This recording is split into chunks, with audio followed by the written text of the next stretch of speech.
সূর্যের সঙ্গে লুকোচুরি খেলতে আমার ভীষণ ভালো লাগে। হেরে গিয়েও দুঃখ হয় না। আসলে এমন একটা উচ্চতায় বসে থাকা জিনিসের কাছে হেরে গেলেও শেখা যায় অনেক কিছু।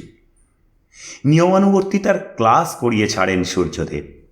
ভাবতে শেখান তুচ্ছ কিছুর মধ্যে নিজেকে বেঁধে রাখলে বড় স্বপ্ন দেখাও যায় না।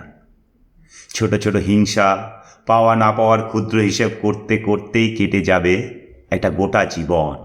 দিনের শেষে হিসেব খাতায় জমবে অনেকটা প্রাপ্তি। সূর্যদেবকে তার অস্তিত্ব নিয়ে লড়াইয়ে নামতে হয় না।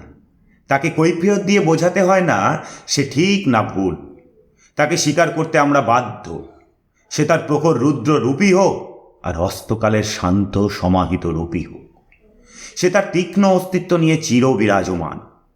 নিজেকে এমন উচ্চতায় নিয়ে যেতে হয় যেখানে প্রশ্নচিহ্নগুলো উঠেই থেমে যেতে বাধ্য হয়।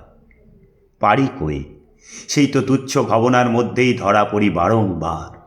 তাই তো পরাজয় স্বীকার করে নিই। তবুও প্রতিটা হাড়ে লুকিয়ে থাকে যে তার এক টুকরো সম্ভাবনা। প্রতি মুহূর্তের ভুলগুলো বুঝিয়ে দেয় আমাদের সংশোধন করার উপায় আছে। চেষ্টা করো, মূল্য বোঝা, সময়ের অপচয় করো না।